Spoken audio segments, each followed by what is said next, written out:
Y para continuar con nuestra sesión, damos la bienvenida también a nuestros socios correspondientes y a los socios, bueno, no socios, más bien a los miembros de las asociaciones hermanas de Latinoamérica que también están conectados vía Zoom. Y damos la bienvenida a nuestro ponente, es el doctor Israel Sánchez Villavicencio. Él es especialista en medicina física y rehabilitación y tiene también su especialidad en rehabilitación neurológica. Labora en el Instituto Nacional de Neurología y Neurocirugía, donde brinda atención a pacientes con alteraciones neurológicas.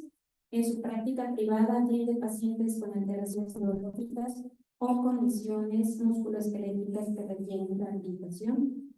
Parte de su responsabilidad es mantenerse actualizado con cursos nacionales e internacionales para ofrecer atención y tratamiento de vanguardia para sus pacientes. Es referente de la rehabilitación en México y de dar un servicio de alta calidad. Hacia abajo, adelante. También está avalado por el Congreso de Medicina Física y Rehabilitación. Tiene una certificación en quimiodermatación con toxina botulínica. Tiene un máster en ultrasonografía. También tiene certificación en punción seca, en terapia manual y método POR y en dental neuromuscular. Y el día de hoy, el doctor Israel nos presenta la conferencia de rehabilitación en trastorno funcional.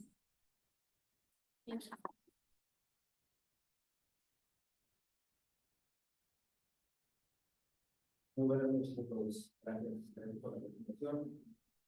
Bueno, el día de hoy vamos a hablar de una patología que seguramente muchos dirán, ¿por qué vamos a hablar de trastorno funcional en rehabilitación? Pues resulta que es una de las patologías donde quizá el único tratamiento efectivo es la rehabilitación. Ni siquiera el manejo psicológico o el manejo neurológico han mostrado más efectividad que lo que vamos a tener con el manejo de rehabilitación. Y la verdad que es muy interesante todo lo que vamos a encontrar con esta patología, porque como vamos a ver, no sé si pudiéramos apagar un poco más las luces, por favor. Como vamos a ver, pues son patologías que realmente nos vamos a encontrar en algún momento de nuestra vida. De hecho, los artículos nos hablan que es la segunda causa de consulta para neurología, incluso después de la cefalea, el trastorno funcional. Y podemos encontrar muchas variantes. Hay trastornos funcionales motores, hay trastornos funcionales cognitivos, hay trastornos funcionales también cognitivos. Entonces, muchas veces damos por hecho que los pacientes pues, están bien.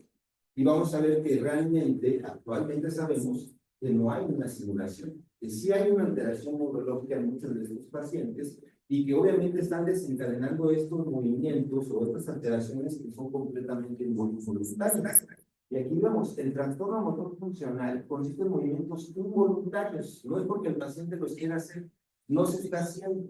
Antes pensábamos eso, ya no, son involuntarios, son alteraciones de la postura, que puede haber trastorno de la marcha y debilidad, y que eso genera mucha inconsistencia y mucha incongruencia con las enfermedades neurológicas. De hecho, cuando empezamos a dudar, cuando empezamos a pensar que es un trastorno funcional, pues es porque realmente no nos cuadra con una patología, con un síndrome. Ahora, ¿cuál es el otro problema? Que este trastorno es más frecuente en pacientes que tienen una patología neurológica. Entonces, un paciente con Parkinson puede desarrollar movimientos que son completamente funcionales y que no tienen nada que ver con la patología. Al igual que un paciente con esclerosis múltiple o pacientes con trastornos psiquiátricos. Ahora, el paciente con trastornos psiquiátricos sí tiene un mayor riesgo de llegar a generar este tipo de lesiones. Por eso siempre se relacionan, mas no es una regla. Y si damos por hecho que el paciente tiene un trastorno psiquiátrico y que esto le generó el trastorno funcional, quizá cometamos un error en la parte del diagnóstico. Anteriormente no había un término para poder definir todas estas patologías que se encontraban, que estaban con una debilidad o una falta de movimiento importante en los pacientes. Conforme fue evolucionando la medicina, se fue modificando y entonces se abrieron dos ramas. En una rama se formó lo que es el síndrome de fatiga crónica y en la otra rama empezó como el síndrome conversivo. De hecho, así le decíamos a los pacientes antes, no, es conversivo. ¿Por qué se acuñó ese término? Porque Freud decía que las mujeres, que era el grupo más frecuente que él atendía, lo que hacían era una conversión de sus alteraciones emocionales, o la histeria, que él denominaba, hacia trastornos motores, y de ahí se acuñó el término de conversivo. Sin embargo, se fue modificando y actualmente pues ya lo tenemos como un trastorno neurológico funcional. Y vamos a ver la importancia de que actualmente se le denomine así. Es un trastorno del movimiento, ya lo vimos, que puede ser sensorial cognitivo, son involuntarios los movimientos, es muy distinto del engaño, que el engaño es consciente, que se produce con trastorno de simulación, y ya no es correcto utilizar el término de trastorno conversivo. Y esto es muy importante, es una causa muy común de discapacidad neurológica. Y no sé si ustedes se habrán dado cuenta, pero después de la pandemia, muchos pacientes empezaron a desarrollar trastornos funcionales. De hecho, hay muchos artículos que nos hablan de la relación de los trastornos funcionales con la vacunación, con la infección de COVID, con el long COVID y también, obviamente, con los efectos que generó el encierro en los pacientes. Ahora, este punto es súper importante. Para el 60 al 80% de los pacientes, la mejoría puede ser permanente. Si nosotros tomamos a este paciente en una etapa temprana, se hace un diagnóstico adecuado, lleva todo el tratamiento que necesita por parte de todas las especialidades que están involucradas, lo más seguro es que este paciente va a llegar a ser una persona funcional sin ningún problema. ¿Okay? El problema es que evitemos que esto evolucione y que se genere ya una discapacidad importante. Si nosotros nos vamos a los criterios del DSM-5, pues solamente nos va a hablar precisamente de todo este cambio. Ya no es un trastorno conversivo, ya no es un paciente que esté fingiendo, sino estamos hablando de una patología neurológica que nos está dando alteraciones en la función motora y sensorial. Ya no lo podemos denominar nada más como un trastorno psiquiátrico. Ahora sabemos que hay alteraciones en la transmisión de las vías, sobre todo el sistema nervioso autónomo. Y veamos algunos datos rápidos de epidemiología. 4 a 12 por cada 100.000 habitantes. Realmente no es tan infrecuente. Edad de presentación, cualquiera, de 4 a 94 años. Predomina en el sexo femenino del 60 al 80%. Prevalencia similar en todos los países. Aquí no tiene nada que ver que si es un país rico, que si es un país de tercer mundo, la prevalencia es muy similar. Los niveles de discapacidad, carga de cuidador, efectos adversos en la calidad de vida son comparables con los observados con partidos de una enfermedad neurológica. El acceso al diagnóstico y al tratamiento es problemático, porque hay pocos trabajadores de la salud que tienen conocimiento sobre el trastorno y muchas veces terminamos pensando que es un paciente que está fingiendo, que es un paciente psiquiátrico, y entonces estamos evitando un tratamiento importante que se pudo dar de forma temprana. ¿Por qué? Porque pensamos que es un simulador. Vean las características clínicas que puede tener un paciente. Puede tener alteraciones motoras, obviamente alteraciones en el control frontal que pueden manifestarse como temblor, debilidad, con movimientos distónicos, discinéticos, sensoriales, donde hay mareos persistentes y pérdida visual. ¿Okay? Hay pacientes que su trastorno funcional es la pérdida visual.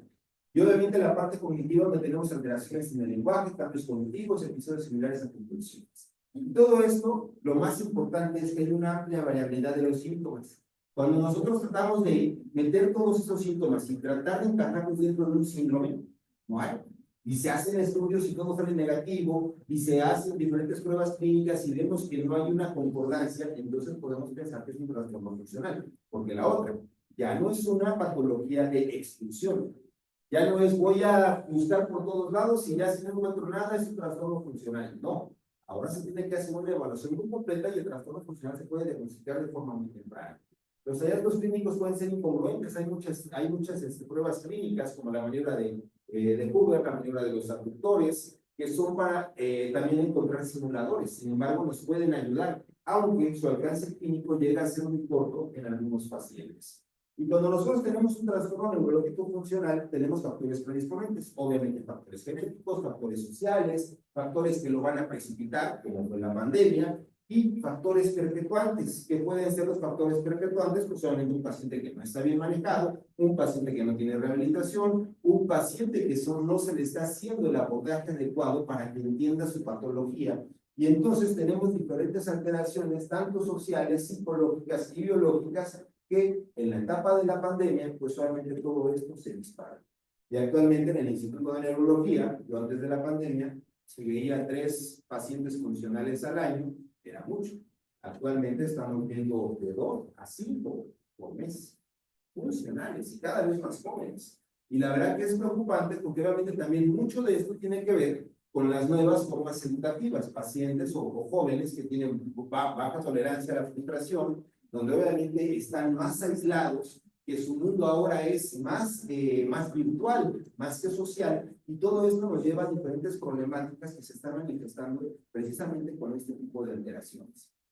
Otro error que también se comete, y aquí lo vemos en esta imagen de un artículo que nos habla del trastorno funcional en niños, es que obviamente esos antecedentes adversos, traumáticos, no siempre los vamos a encontrar en los pacientes. De hecho, hay pacientes que pueden empezar y que no hay ningún evento traumático, ninguna patología neurológica de fondo.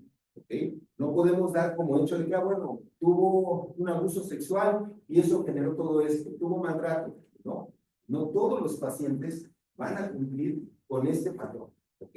Y de ahí también tenemos que empezar a diferenciar y ver cómo, a pesar de que en la pandemia los pacientes que tenían estos factores predisponentes, como trastornos psiquiátricos, como patologías neurológicas, estos pacientes tienen un mayor riesgo de desarrollar un trastorno funcional post-vacuna, post-COVID, post-pandemia. ¿Ok? Sin embargo, la población sana también tenía ese riesgo. En menor número, pero tenía ese riesgo. ¿Ok? ¿Por qué? Pues porque muchos de estos factores, los tenemos todos, estamos sujetos al estrés, ¿ok? Estamos sujetos a estas pandemias, ¿ok? Y esto obviamente va generando que esta patología les vaya incrementando en el tiempo. Y vemos muchos factores que los pueden predisponer, pues solamente el dolor, pacientes que han vivido un cuadro de dolor importante, también tenemos las alteraciones neurológicas, ansiedad, depresión, situaciones de estrés, obviamente algún evento traumático de la infancia, pero son muchas situaciones que realmente muchos de nosotros vivimos día a día, con estrés. Y si a esto se suma un evento que lo va a disparar, como es algún trauma, un ataque de pánico, migraña, o algún efecto colateral a las drogas o una sobredosis, pues esto va a generar que hay una comorbilidad con otras alteraciones, se va a perpetuar y entonces vamos a tener una patología que va a ser difícil de manejar. Y curiosamente, el manejo, vean, terapia física, terapia ocupacional, terapia psicológica. Los fármacos son únicamente para controlar síntomas, para mejorar los estados de ansiedad, para mejorar la depresión, para tratar de disminuir el dolor, pero la base del tratamiento es la terapia física. ¿Cuántos de estos pacientes están llegando con nosotros? ¿Cuántos se están perdiendo porque no se están enviando, porque no se reconoce esta patología como algo que puede ser curable, tratable, si se hace de forma temprana? ¿Ok? Vamos a seguir, son alteraciones en las redes, vean, podemos encontrar lo que ustedes imaginan. Aquí van a ver muchos casos que son increíbles, como este paciente que camina con un patrón completamente cruzado, aunque no lo vemos en una patología, en una paraparesia no lo vemos. Y vean cómo empiezan a desarrollar diferentes alteraciones y diferentes movimientos. La clasificación del trastorno neurológico funcional, tenemos que entender que podemos tener pacientes con mucha dificultad, pacientes que no pueden caminar. Dan 2, 3 pasos, ¡pum!, se caen. Ese fue uno de los primeros casos que ahí me tocó ver. Luego el temblor. Vean este paciente cómo tenía alteraciones en la marcha y vean cómo va a empezar con alteraciones obviamente parecidas al temblor, movimientos muy exagerados, espasmos que también llegamos a observar y las alteraciones en la marcha.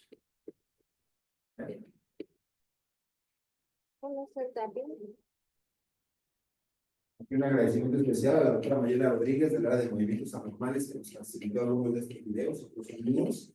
Pero vamos a ver cómo aquí el equipo de neurología empieza a evaluar y vamos a ver toda la modificación de síntomas y de movimientos que tiene el paciente. Obviamente esto no encaja ni en espasticidad, ni en distonía, ni en espasmos, ni en temblor.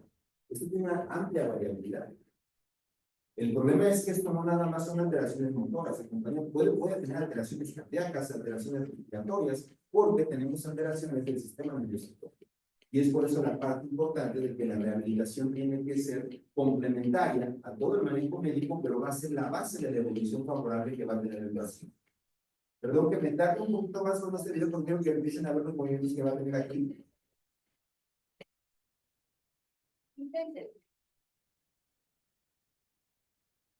La amplia variabilidad. Obviamente no hay una concordancia. Obviamente se tienen que hacer otros estudios, se tienen que descartar que haya una situación de estrés, un problema psiquiátrico. Vean al momento de caminar cómo cruza automáticamente la pierna y esto es completamente involuntario. Y ya se modificó. De cómo él estaba y cómo empezó a caminar, se modificó más. Diagnóstico diferencial, muchas patologías, tanto inmunes, obviamente enfermedades neurológicas, enfermedades genéticas, condiciones mitocondriales, condiciones metabólicas, pues obviamente hay una amplia variabilidad de problemas con los cuales se puede hacer el diagnóstico diferencial. De hecho, uno de los casos que les voy a presentar más adelante de un pequeñito que atendimos tenía el diagnóstico de una operación de fibras pequeñas. Y sin embargo, el paciente era un trastorno funcional que atendimos en la época de la pandemia. Pero otra amplia variabilidad de síntomas en un paciente, obviamente no corresponde a una marcha intestinal parkinsoniana, no corresponde a una marcha hemipléjica, no corresponde a una marcha atáxica, no corresponde a una marcha vestibular. Bueno, este tipo de alteraciones las podemos encontrar obviamente en cualquier sexo, pero son más frecuentes en el sexo femenino. Y vamos a ver cómo podemos tener una variabilidad. Aquí, por ejemplo, más alteraciones del equilibrio. Vamos a ver esto de acá, por favor. Ahí está. Vean. Ahí parecía una distonía. Ahí está más parecido a una distonía, sin embargo, también los movimientos son demasiado incongruentes hacia lo que sería un movimiento distónico. Y este es otro caso de otra paciente donde el video está corriendo. Pero la paciente no puede mover las piernas. Ahora, todos hemos visto un paciente con lesión medular. Un paciente con lesión medular se carga más de los brazos, ¿no? De entrada, si tuviera tanta debilidad, tendría que hacer más carga en los brazos y obviamente no se vería una pierna en extensión. ¿Sí? Son situaciones clínicas que nos ayudan a ir diferenciando a los pacientes, pero puede haber muchas manifestaciones. Puede haber manifestaciones de equilibrio o aparentemente de equilibrio, motoras completamente o de una debilidad muy severa. Hay muchas pruebas clínicas como la maniobra del signo de Hoover, el prueba de los abductores, que ustedes las conocen, las hacemos para la neuropatía. Hay que pensar siempre que los movimientos que llegan a presentar son muy frecuentes, sobre todo en flexión de la muñeca, en inversión del tobillo, que no son muy constantes. El día de ayer, por ejemplo, me tocó atender una doctora que tiene esclerosis múltiple y empezó con datos parkinsonianos. Y en el momento que estaba acostada conmigo, el tobillo estaba completamente en inversión por movimientos. De repente empezamos a platicar otra cosa y se paró completamente el movimiento. Entonces, ahí hay una duda, obviamente, si es una paciente funcional que está manifestando datos aparentemente parkinsonianos. Tenemos también alteraciones a nivel visual, donde los pacientes van a tener una visión más tubular por el cierre que hacen de la pupila de forma involuntaria. También tenemos convulsiones como las que vieron en los primeros videos. Unas características con las cuales podemos diferenciar es que el paciente funcional, cuando está convulsionando, pues el ojo, pero bueno, digo, muchos de ellos tienen la convulsión cuando lo ponen. En un paciente funcional, regularmente los movimientos son con una presión fuerte de los párpados. Entonces ahí podemos pensar que es un paciente funcional. ¿Okay? Muchos de estos pacientes funcionales, como vieron, también están en movimiento, están hablando o están emitiendo sonidos que no hacen nada. Entonces hay algunos datos clínicos que nos pueden orientar. Sin embargo, obviamente tenemos que darle parte a la variabilidad y esto es importante. Muchos de estos movimientos, cuando distraemos al paciente o cuando le pedimos alguna otra función o cuando logramos cambiar su atención, se modifican positivamente. Eso es muy frecuente. ¿Okay? Y es uno de los, de hecho, es una de las bases que utilizamos dentro de la rehabilitación. ¿Ok? Va a haber patrones que son anormales, posturas, espasmos, va a haber obviamente puntos de gatillo que vamos a tocar y van a ser exagerados. Sin embargo, si nosotros hacemos la revisión de la sensibilidad, no va a haber una concordancia ni con territorio, ni con dermatoma, ni con ningún otro tipo de alteración periférica que lo pudiera generar. Alteraciones del lenguaje, como también vimos, y obviamente movimientos faciales que también vamos a ver más adelante para que aprendamos a diferenciarlos. Los movimientos, obviamente, van a tener una, la evolución que van a tener es precisamente hacer una historia clínica, hacer esta evaluación instrumentada para poder llegar al diagnóstico y poder llevar posteriormente al tratamiento. Se hacen estudios de electromiografía, sí, regularmente van a salir normales. Obviamente, si este paciente tiene alteraciones del nervio periférico, por ejemplo, en el del carpo o por otra alteración, pues puede que salgan afectados, pero realmente la electrografía lo que va a decir es que ese paciente que no tiene esas características clínicas que nosotros estamos observando, ¿ok? El diagnóstico preciso y temprano nos va a generar una enfermedad tratable que es potencialmente irreversible de discapacidad. Sin embargo, hay un riesgo muy alto de un daño iatrogénico asociado con un diagnóstico erróneo. Van a ver una pequeña también más adelante, ¿no? Tan pequeña, que estuvo más de 4 años manejada en un hospital público con un diagnóstico de neuropatía. Cuando la vemos, inmediatamente nos damos cuenta que es un trastorno funcional. ¿Qué es lo que se tiene que hacer con estos pacientes? Pues solamente llegar a un tratamiento, a un plan de tratamiento donde se incluyan todos estos factores, sobre todo las modalidades de terapia que nos van a ayudar. Y aquí es bien importante tener también personal que entienda al paciente. ¿Okay? Esta parte es fundamental. Tener un terapeuta, el mismo médico, que primero tiene que creer y entender que el paciente no está fingiendo. Y segunda, tratar de llevar a ese paciente de la forma correcta, porque también podemos generar frustración o el paciente se puede sentir amenazado y el paciente lo podemos perder y entonces vamos a disminuir también su pronóstico de rehabilitación. Este artículo, por ejemplo, es de Escocia y nos habla de que realmente el tratamiento más adecuado es en este ambiente multidisciplinario, donde tomamos en cuenta los factores del paciente, los factores de las áreas de servicio y obviamente poder hacer un manejo oportuno de todas estas alteraciones clínicas que vamos a ir localizando y enfrentando durante el tratamiento. El manejo farmacológico básicamente es para el manejo de síntomas. No vamos a curar a un paciente funcional con los medicamentos. Esto se va a curar con la rehabilitación. Y es por eso la importancia de entender este tipo de patología, porque realmente eso es lo que nos va a dar el beneficio mayor del paciente. ¿Quién hace el diagnóstico? El neurólogo. Pero muchos de estos pacientes van a llegar con nosotros primero. Y entonces tenemos que referirlos con el neurólogo para que haga el tratamiento, pero en el segundo y en el tercer escalón, la base del tratamiento de este enfoque multidisciplinario va a ser precisamente la rehabilitación. Y esto es bien importante. Hay que darle nombre a la patología. El paciente lo tiene que saber. Es un trastorno funcional. Por eso se cambió de conversivo. El paciente tiene que saber que tiene un trastorno funcional, explicarle que no lo está fingiendo, que es un problema de la transmisión nerviosa, para que él entienda, ok, sí estoy enfermo. O sea, todo el mundo me dice que estoy loco, pero no estoy loco, o sea, estoy enfermo. Entonces tengo que tratarme, tengo que apegarme un tratamiento porque me están diciendo que puedo mejorar. Y entonces vamos a tener que entender también en nuestra práctica que tenemos que racionalizar los analgésicos y los anticonvulsivos. Porque si no, ese paciente lo vamos a tener sedado y le estamos generando mayor riesgo de otras complicaciones. Un manejo individualizado, y hay unos que los patrones también son completamente diferentes. Y centrar todo el tratamiento o la recuperación en la rehabilitación. Más del 50% van a mejorar solo con actividad física. Más del 50%. Algunos artículos nos hablan que en pediátricos, en pacientes pediátricos, hasta el 80%. Otros nos hablan que en general un 60%. Entonces, la verdad que el rango de recuperación es bastante alto. Y vean cómo, por ejemplo, este artículo nos recomienda solo la caminata progresiva por 12 semanas, tiene un impacto benéfico en el estado emocional y físico. Los movimientos complejos desvían la atención del déficit funcional. Ahora, ¿qué es lo que tenemos que hacer? Empezar por movimientos sencillos. Un paciente que tiene movimientos muy severos, no lo vamos a poder llevar a movimientos complejos. La recomendación es, ok, vamos a hacer tareas sencillas, controla los movimientos, no le hagas caso a lo que estás sintiendo, si estás muy fatigado vamos a parar un rato. O sea, es por eso que el personal que está teniendo al paciente tiene que ser, sobre todo tener mucho, se me fuera para, perdón,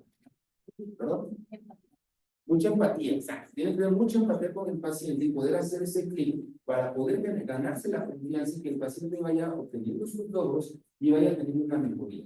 Obviamente, el uso de música, danza, el ejercicio del paciente pediátrico mejora hasta el 90% de los casos. Lo mismo, ¿ok? Y esto es parte de los esquemas que se han desarrollado, donde se alteran todas estas vías. Vemos que el sistema nervioso autónomo hay una afectación y que esto va a generar la calidad de vida, va a afectar la calidad de vida, la autopercepción y la activación conductual. Y es por eso que gran parte de la rehabilitación también tiene que ir dirigido a la conducta del paciente.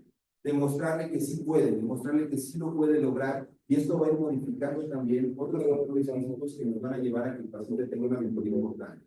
Este es el pequeño que les decía. Estaba siendo tratado y estudiado con una alteración de fibras pequeñas y no encontraron realmente gran cosa. Es un paciente que, pues, tenía una familia no disfuncional, una familia normal, con sus problemas, pero obviamente estábamos en una época de, como verán, está la terapeuta con cubrebocas, está el cubrebocas, y de repente dejó de caminar. Luego con nosotros en silla de ruedas. Ok, lo empezamos a revisar y obviamente veíamos que había movimiento, pero cuando lo parábamos el paciente podía. Y empezamos justamente a trabajar con el lento, a su ritmo, tratando, sujetándolo obviamente, demostrándole que podía hacer actividades sencillas, eran todos los movimientos que tenía. Vas a caminar para acá y de regreso. ¿Te cuesta pasitos bastante? Solo. Ah, sí. Evolucionamos a otro tipo de Abrimos, actividades. cerramos, Muchas cerramos. veces cansaba, muchas veces decía, ya no quiero venir porque me decía que le dolían mucho las piernas. Lo revisábamos, platicábamos, verificábamos que todo era normal, que era parte del ejercicio. Pero nosotros veíamos que realmente las ejecuciones motoras pues, nos hacía cada vez mejor. Siguiente video, obviamente ya es más independiente. Y por último, ya trabajando con su hermana en la actividad de muchísimo más complejas. Este paciente lo vi el año 2024, todo el fútbol americano. Entonces, realmente son patologías que bien llevadas, con, obviamente también se necesita mucho apoyo por parte del paciente. Eso es una parte vital, que el paciente participe y eso depende mucho de que entienda la patología que está teniendo, o en este caso los papás, porque a lo mejor aquel niño lo llevaban a fuerza. Pero los papás obviamente también entendían la importancia y poco a poco fueron viendo la medida de progreso. Ahora, ¿qué efectos vimos en la fisioterapia? Con este chico, probablemente lo que nos dice aquí Juna Kim, en este artículo, no solamente hubo, él tenía muchas alteraciones, generaba mucha taquicardia ortostática, lo cual fue mejorando poco a poco con el ejercicio. Obviamente, un desacondicionamiento bárbaro, que esto le generaba también el dolor. ¿Qué es lo que hacía la terapeuta? Aumentaba la resiliencia y la resistencia al estrés. El paciente se estresaba y inmediatamente empezaba a manifestar que se sentía mal, que quería vomitar. Nunca vomitó, nunca se desmayó. Obviamente nada más es darle cierto control al paciente para que pueda continuar. Si tenía un dolor, ese sí lo manifestaba y era quizás un síntoma más frecuente. Sin embargo, se estuvo manejando con analgésicos, había otra terapia que estaba enfocada únicamente para el manejo del dolor. Y obviamente mejorar la ansiedad, la depresión y trastornos del sueño. Realmente estos son los cambios que vamos a ver en muchos pacientes pediátricos con el manejo de rehabilitación. El signo guacamole. Vean. Este es un signo también para 5 tips que les vamos a dar. Si el paciente llega con y le tocan el brazo o la extremidad que está con movimientos normales, que está con el otro. Esa es una forma en que podemos pensar que el paciente es un trastorno funcional. ¿Okay? Vean. Empieza con movimiento, la vuelven a tocar y se empieza a mover otra posición del cuerpo. Es el signo de Guacamole. Bien, este es otro. Este es muy frecuente también. ¿Cuándo sabemos que es un espasmo unifacial? ¿Cuándo sabemos que es funcional? Bueno, pues el espasmo unifacial, antes de que tenga el movimiento, se levanta la ceja. Y eso se llama signo de Guadalupe. Se levanta la ceja y después se jala la boca. Y se cierra el ojo. Cuando es un funcional, no se levanta la ceja. Lo vamos a ver luego. Bien. También tenemos problemas en la lengua. ¿Ok? Sin embargo, cuando vamos a pensar que es funcional, pues cuando en este caso la lengua se va hacia el lado que aparentemente está con la debilidad, con la debilidad. ¿Okay? ¿Y cuándo podemos tener alteraciones en la lengua? Pues regularmente cuando tenemos un LC, cuando tenemos una lesión a nivel pontomedular, y esto casi siempre va a estar acompañado de debilidad en muchos sentidos, sobre todo en estabilidades, sobre todo en extremidades en el brazo, que es la forma más fácil, o a nivel de trapez. Vamos a ver, funcional, en un blefaroespasmo, regularmente lo que va a hacer es cerrar los ojos, ambos ojos, de forma muy marcada, y en algunas ocasiones va a mantener los ojos cerrados, los ojos abiertos a un punto de cierre. El blefaroespasmo se cierra completamente. Vamos a ver, ¿este qué será? ¿Qué es? ¿Será un espasmo unifacial o será un trastorno funcional? A ver, vamos a contar otra vez. ¿Quién dice que es trastorno funcional? Levante la mano. ¿Quién dice que es espasmo unifacial? Es un espasmo unifacial. ¿Dónde está? Aquí está bien bonito. Levanta la ceja. Ese es un espasmo unifacial. Por favor. ¿Pero bien? Ahí va. ¿Y este qué será? No, es que tiene movimiento distónico en la lengua.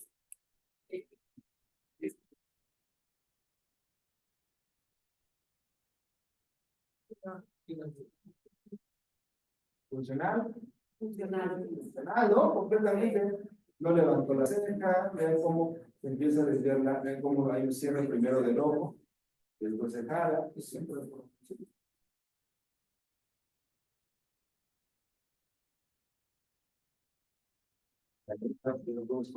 ¿Usted de regreso? Esa es de la chica que les decía, que estuvo manejada por varios años con homeopatía. Vean. Aparentemente no camina tan mal, pero bueno, le duele algo, tiene dolor. Empieza a modificar, se siente más observada. ¿Ok? Y ya cambió. Ahora sobre la otra. La misma paciente, de pie.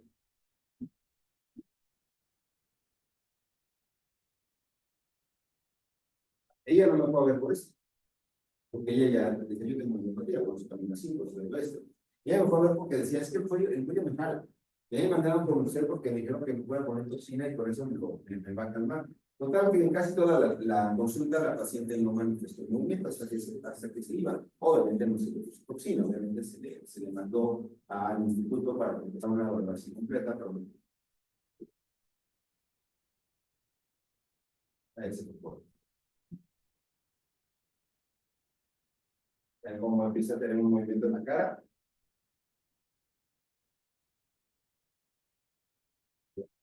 Eso es personal. Obviamente esto no es una distonía, es un trastorno funcional, es una paciente que obviamente tiene que ser manejada mediante un tratamiento muchísimo más completo, pero sobre todo se tiene que hacer el abordaje correcto del diagnóstico de la paciente. Estos son videos que están en este artículo, los pueden bajar de ahí. Entonces vamos a concluir. Y es simplemente demostrar cómo la terapia física, la rehabilitación en general, modifica cuadros que aparentemente son muy complejos. Y precisamente en este artículo lo que nos hablan es empezar con tareas muy sencillas y evolucionando a tareas muchísimo más complejas.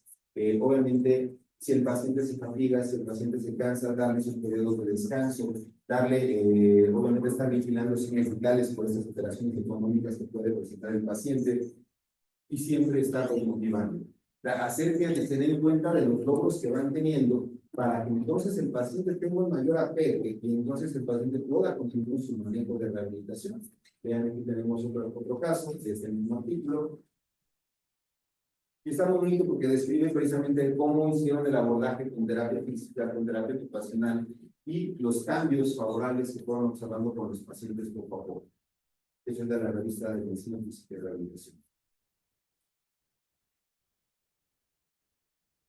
Una forma también de diferenciar el temblor cuando cuando el paciente tiene un trastorno funcional. Si el paciente está temblando, con la otra mano ustedes le pueden decir que empiece a marcar un ritmo. En algún momento el temblor va a adquirir el ritmo que está marcando el paciente con la otra mano. Son diferentes estrategias que existen y que están descritas en los artículos precisamente para que los pacientes obviamente puedan, para poder hacer el diagnóstico diferencial de estos casos. Esto es lo que les decía, es muy frecuente que estos pacientes hagan la flexión de la mano como si fuera una distonía muy severa, también hacen inversión del tobillo, que lo vieron con la paciente. Obviamente los movimientos son muchísimo más complejos, realmente a nivel del tronco, a nivel de la cabeza, porque muchos de estos pacientes tienen alteraciones también del lenguaje, y esto pues solamente a veces puede ser muy impactante cuando no tenemos solamente la experiencia en este tipo de casos. ¿Okay? Conclusiones, ¿por qué funcional? Porque el término funcional, lo que se describe ahora, es que es un marco neutral. Pues estamos a la mitad entre que sí es o no es, casi, ¿no? Nos abarca las causas de heterogeneidad mecanicista de esta afección dentro del modelo biopsicosocial. O sea, que tenemos como un trastorno funcional, donde no quiere decir que estés mal psiquiátricamente, pero tampoco tienes algo completamente orgánico, estás en un punto medio.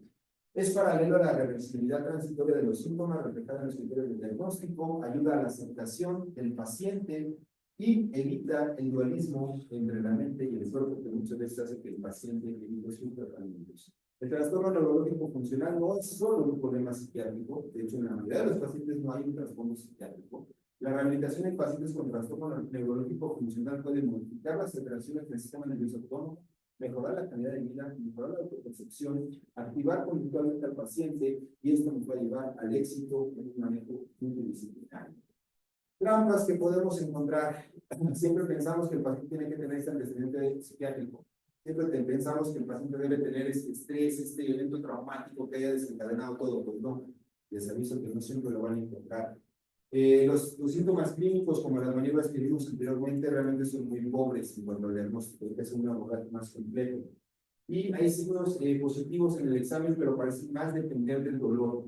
¿Por qué? Les dije que hay puntos gatillos, son los más sensibles. Lo tocamos y el paciente empieza a moverse de forma más exagerada.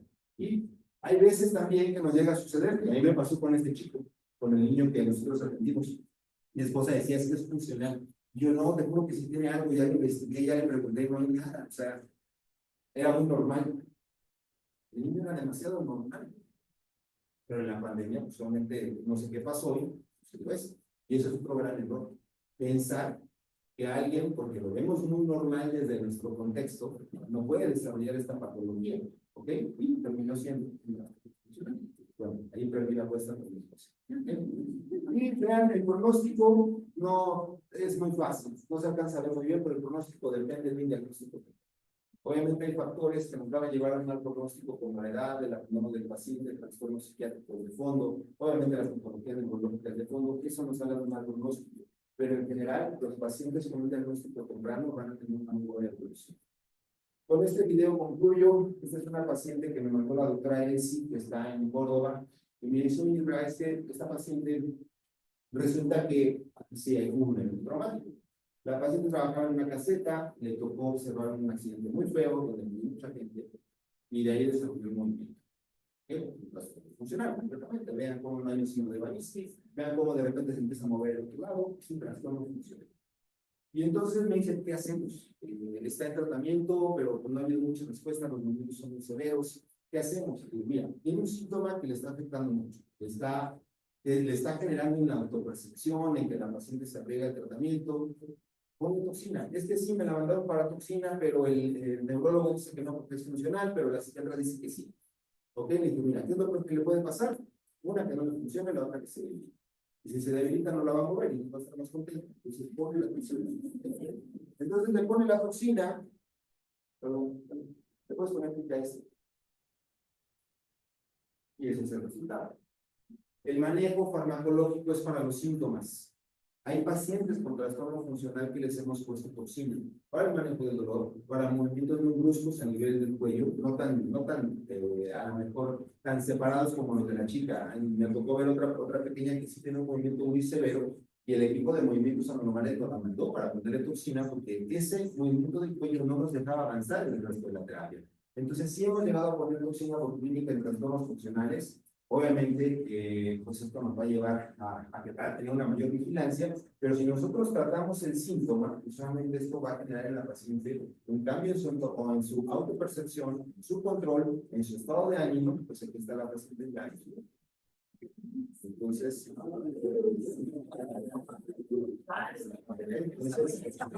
vean la importancia de un manejo temprano. Trastorno funcional borderline. Y esta foto se la vi la otra vez, precisamente ayer, porque me acordé que la última vez que platicé con ella me dice, ¿quién crees que se casó? Bien, la señora del trastorno funcional, mándame la foto porque justamente le doy una plática. Fue la última foto que agregamos en esta charla, y bueno, les agradezco mucho.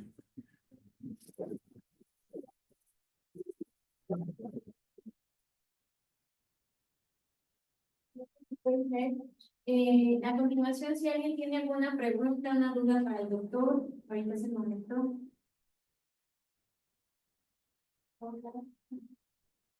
Doctor, ¿también se podría manifestar como convulsión? Sí, los primeros videos, no sé si los viste, son movimientos muy exagerados.